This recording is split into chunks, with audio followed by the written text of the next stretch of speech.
కల్వకుంట్ల చంద్రశేఖరరావు గారు రజోత్సవ సభలంటే మీ 25 సంవత్సరాలలో ఏదైతే మీరు తెలంగాణ కోసము పోరాటం చేసిన విషయాలు ఏ రకంగా అయితే మీరు చెప్పిండ్రో దానితో పాటు 10 ఏళ్ల మీ పరిపాలనలో మీరు ఇచ్చిన హామీని ఇంటికొక ఉద్యోగం గాని, దళితుని ముఖ్యమంత్రి చేస్తా అని చెప్పి మోసం చేసిన విషయాన్ని గాని, గిరిజనులకి పోడు భూములు గాని, రైతుల చేతులకి సంఖ్యలు వేసిన విషయాలు, ఇలా అనేకమైన పొరపాట్లు తప్పిదాలు అన్నింటినీ మీరు చేసిన వాటిని అంగీకరించి తెలంగాణ ప్రజల్ని క్షమాపణ కోరుతారని చెప్పి మేము భావించినాం.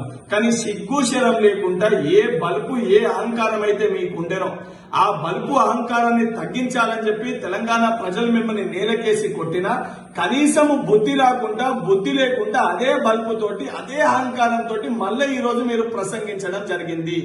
తెలంగాణ రాష్ట్రం ఈ రోజు ఇచ్చింది సోనియా గాంధీ గారు. ఏదైతే కుటుంబ సమేతంగా సోనియా గాంధీ దగ్గరికి, గాంధీ కుటుంబాన్ని దగ్గరికి మీరు వెళ్లి కాలు మొక్కిన విషయాన్ని మర్చిపోయినరా? లేదా 10 సంవత్సరాలు మీరు తెలంగాణ రాష్ట్రానికి ముఖ్యమంత్రి అయిందంటే అది సోనియా గాంధీ గారు ఆ రోజు చొరవ తీసుకుని అటు ఆంధ్రప్రదేశ్ లో కంప్లీట్ గా కాంగ్రెస్ పార్టీకి ఏదైతే రేపు భవిష్యత్తు ఉండదని తెలిసి కూడా ఇచ్చిన మాట మేరకు తెలంగాణ రాష్ట్రాన్ని ఇచ్చిన గాంధీ కుటుంబాన్ని అయ్యాలను విమర్శించేది కొంచెమన్నా సిగ్గు ఉండాలి. ఈ రోజు ఊసర్వెల్లి లెక్క ఎప్పుడు ఏ అవసరం ఉంటే ఆ రకంగా మాట్లాడే వ్యక్తివి నువ్వని ఈ రోజు నీ ప్రసంగంలో చాలా స్పష్టంగా కనబడ్డది.